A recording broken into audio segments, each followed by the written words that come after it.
The history of this institution is so important because people need to know we didn't just spring up. We didn't just happen. A lot of hard work went into creating what we are now. Here in Atlanta, wasn't a lot of access for African Americans to get health care in the city from the institution. So we had to have black doctors treating patients. So if you imagine during that time period, wasn't a lot of black doctors. Most hospitals in the South did not even allow black physicians and or dentists to practice there. In order to know where you're going, you need to know where you came from. Morehouse was started because there was a need to serve a diverse group of people in Atlanta. A lot of hard work and dedication went into bringing us to the point where we are now. This school wasn't donated gotten together by the Rockefellers, the Vanderbilts, the Rothschilds. It was an idea of the black physicians in the State Medical Society. We need to remember those people who contributed to it. We need to remember everybody who worked hard to get us where we are now. When I first came to Atlanta in 1969, I joined the Atlanta Medical Association and the Georgia State Medical Association, and at all their meetings, they were always talking about, especially Dr. Louis Brown, was talking about developing a black medical school in the Atlanta AU Center. And that seemed far-fetched because a black medical school hadn't been developed in the whole century. In the mid-60s, when the state really began to start looking at physician shortage as a problem, they really found out that black folk had a real big problem in getting access to health care, and that there needed to be another medical school in the state. And the black community rose up and said, we need to make it a black medical school. I was very pleased to have the opportunity to participate in the early development of the Morehouse School of Medicine.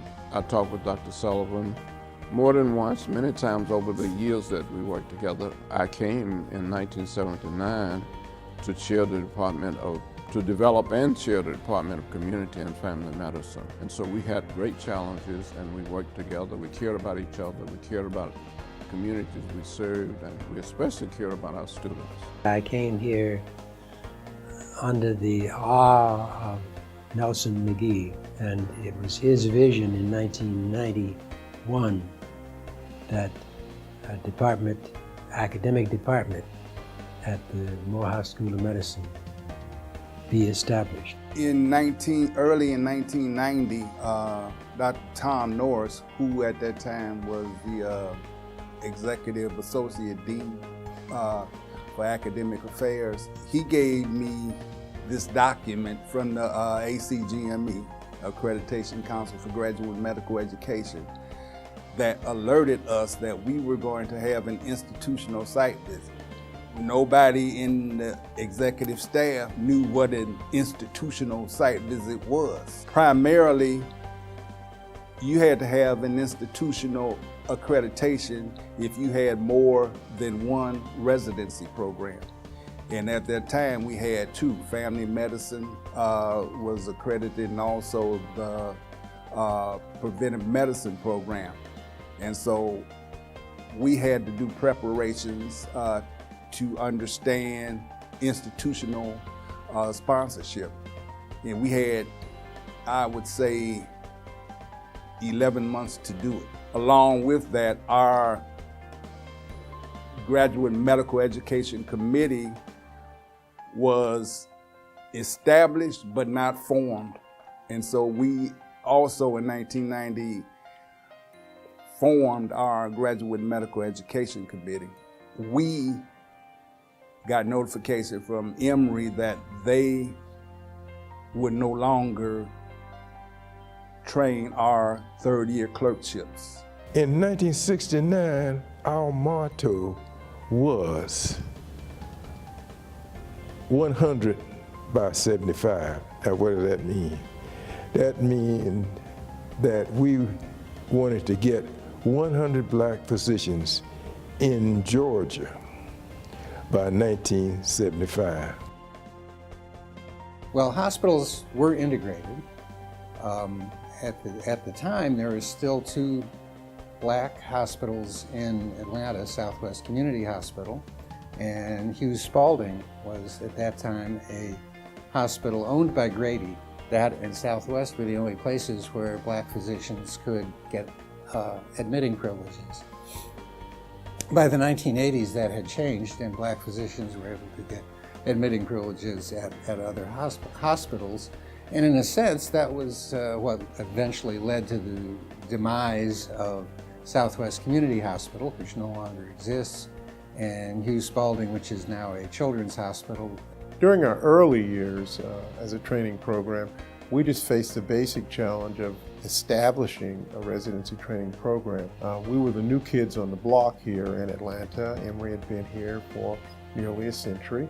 And so we had the challenge of developing our niche and our particular goal of serving underserved populations and developing residencies around that theme. Probably the first unspoken, unofficial challenge was the fact that our partner at that time, Emory University, decided that there should not be a family practice program in the city of Atlanta, that indeed internal medicine was the way to go. We persevered, and it took a lot at that time from our leadership at the institution, from our community providers, from those who said family practice residents will indeed deliver babies at Southwest Hospital. Well, in the early years of Morehouse School of Medicine, challenges to developing residency programs, of course, involved funds and involved sources of what is sometimes called clinical material, patients that the residents could take care of and learn from. So Dr. Satcher and a few others of us were able to develop a residency program there, get it accredited. There was no place at that time for a family practice center, which was one of the requirements for developing a family practice or a family medicine residency program. So we partnered with West End Medical Center, now known as Family Health Centers of Georgia. We set out to develop a residency program in public health and preventive medicine in the new department. And that was possible because we really didn't need to have access to a lot of patients. We had to promise the institution, we had to promise Dr. Lewis Sullivan that this program would not cost the school any money. I think the most exciting part for me was the opportunity to develop the residency program in psychiatry. And let me just go back a little bit. Before I joined Morehouse School of Medicine, I was practicing with Fulton County Department of Behavioral Health. And I was serving in the role of medical director. And you may recall that our program is a community-oriented program. And so with my position, joining Morehouse School of Medicine, we were able to establish the Department of Mental Health of Fulton County as a training site for our residents. Coming in at the very inception when there was not really a presence of Morehouse School of Medicine at Grady, it was basically Grady having a relationship with Emory. I saw those initial challenges, the relationships that had to be built, building upon certainly sometime adversarial, certainly in terms of not easy at all. Matter of fact, I recall very vividly the challenges and barriers that clearly the Department of Surgery had to address. They were the first clinical service that actually provided care within the walls of Grady under the leadership of Mark Walker.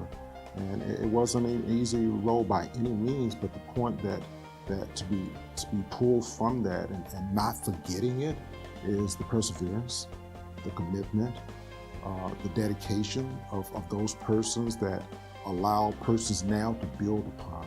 But the biggest hurdle was getting the program approved, because there was complete opposition from people whom I will not name, who absolutely tried to impede the approval of the residency program. So I knew it was going to be approved the first time around, in spite of what was told the Board of Trustees by the then Dean of the medical school, that they didn't have to worry about raising money for our residency program because nobody got approved the first time around. A month after he made that speech to the Board of Trustees, we got a letter saying our program had been approved and accredited. We were told by one Grady administrator, I won't mention his name, that he would hope that the faculty and residents of Morehouse School of Medicine would continue to provide to Grady the level of care that they had always received. Although his words were parsed, we felt them to be insulting. Serving the underserved is important because that is a segment of our population who's left behind. And these people are the same as you and I. They're full citizens of our country. They deserve the best possible medical care that they can get.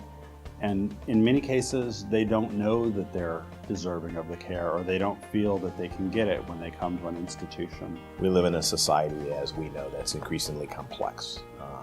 Challenges of ethnicity, race, class are daily battles. I believe it's absolutely critical for us in healthcare that can help with that battle. We're here to serve.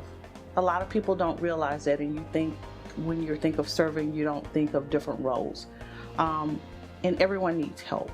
So you never know when you're going to be that person. If you're able to help serve someone, then you'll understand that they need this. Everything that Morehouse School of Medicine does impacts the lives of the underserved. The world is very diverse, and really the color and ethnicity shouldn't be an issue, but it's been essential to everything in the United States and across the world.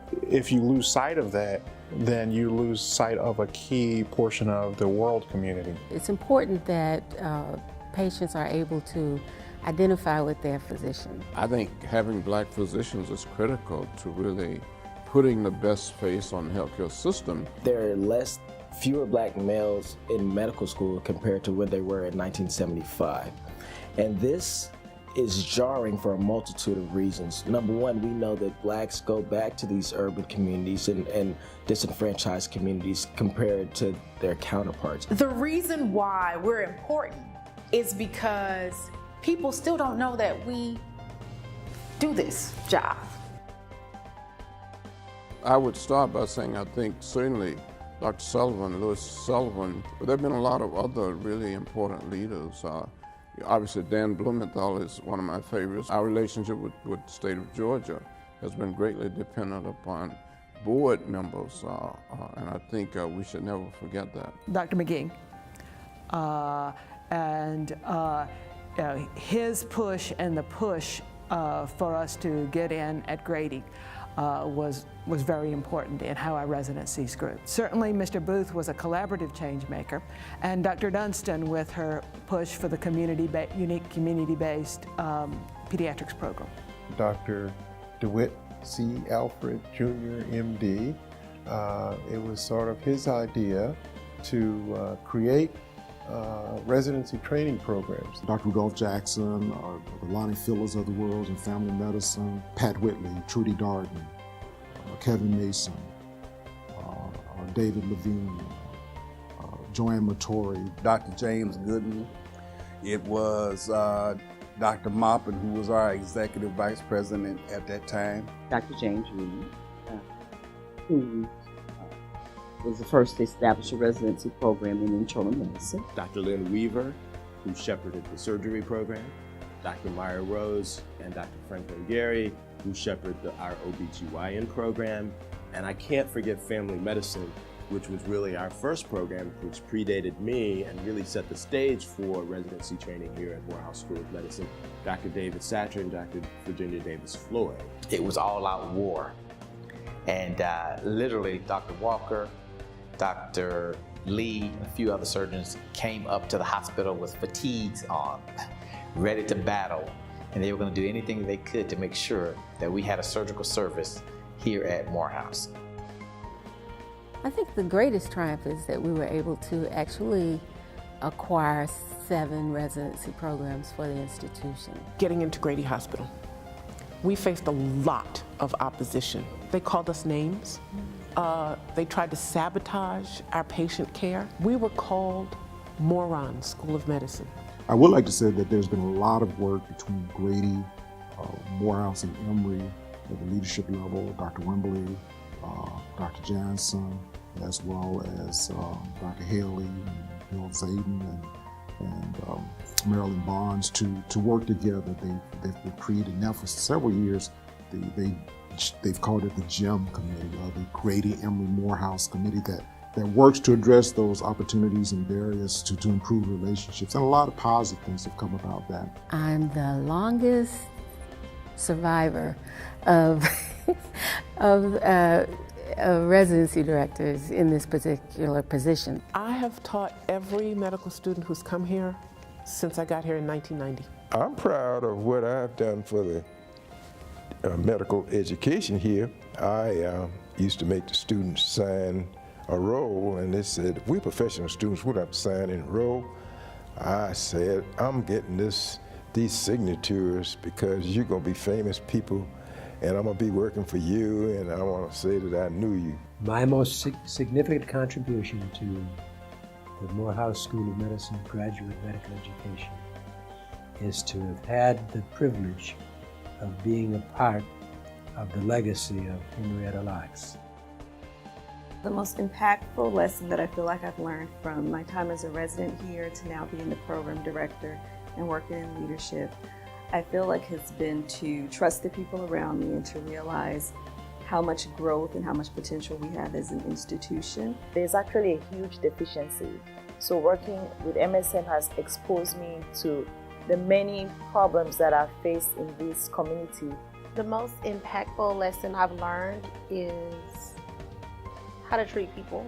From the applicants to the faculty members to the residents, you never know what type of day they're having. One of the most impactful lessons that I've learned, I think, has been one that deals with resilience, one of recognizing our importance in Atlanta, and not just in Atlanta or even in the state of Georgia, but nationally. We are more alike than we are different. Every piece of the puzzle matters. No piece can be too large, no piece can be too small. Every piece has to fit perfectly together to create the picture that you're meant to see. It's really giving back as a student, as a resident, seeing my faculty, my professors, my mentors, my attendings, how they were so engaged with the mission and making sure that everyone who leaves Morehouse School of Medicine really does give back to their communities. Because it's sort of like the North Star, if you think about it. It's a small but ever-present, shining place that we look to get where we need to be. MSM has a history of really social mission. And isn't that what healthcare and medicine is about? We are truly unique. And that word, I think, is overused. But what I mean is, there is no other institution like us. So why is Morehouse School of Medicine important? It's almost asking, why do Black lives matter? In the current landscape of healthcare, and particularly of access to healthcare, institutions like Morehouse School of Medicine are needed. The world needs MSM, or Morehouse School of Medicine, because we are the institution at this point in time who's best equipped to lead the creation and advancement of health equity. As I go around the country and serve as visiting professor to other institutions, research-intensive institutions, more endowed institutions, I always come back to our institution and say, look at our potential, look at our passion, look how we're living out our purpose. The clarity in which our vision statement depicts why health equity is important is the reason why we're going to continue to be an asset to the nation. You know, the biggest challenge facing Morehouse School of Medicine graduate medical education is very similar to what other academic institutions are experiencing. And that is, how do we ensure that we continue to diversify this healthcare workforce, giving all who deserve it an opportunity to be educated and trained in their area of interest? And then how do we pay for it? As you know, CMS has not increased the amount of funding to GME slots. So what happens is many institutions are having to bear the burden along with the hospitals in order to increase the number of their slots. At Morehouse School of Medicine, we're going to be faced with the same thing. As we grow our MD class size, we want to make sure that we are also expanding GME such that we have an opportunity to really give our students a choice.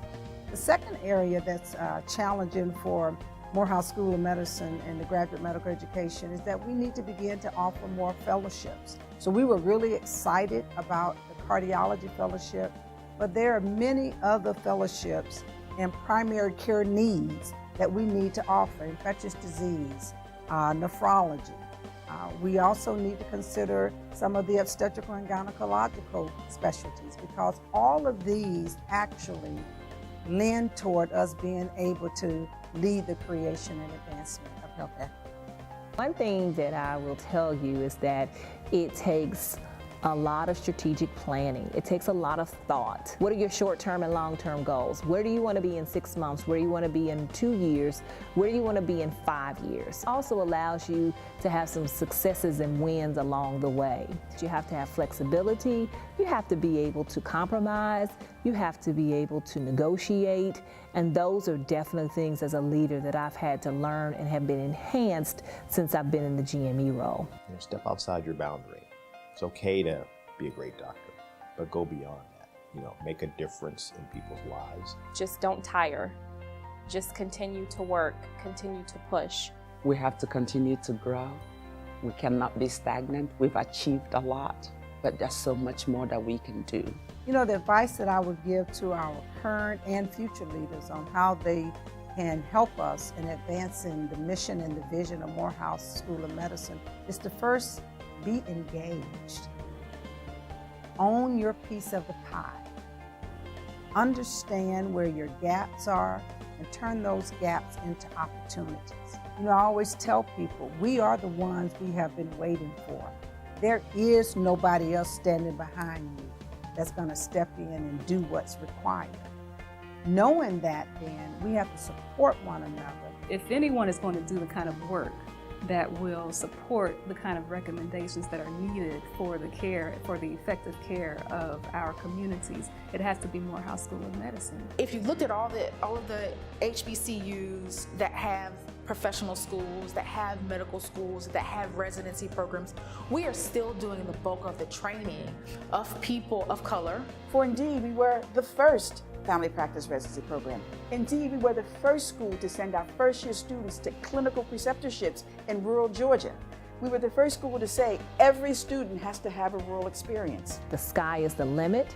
I think that we definitely make an impact in the community. I really believe in the mission of Morehouse School of Medicine and our graduates, our student graduates and our resident graduates. And they're going to be the ones to take us into the future and change the face of medicine. My main concern has been that we produce excellent physicians. Excellence is something that is an expectation.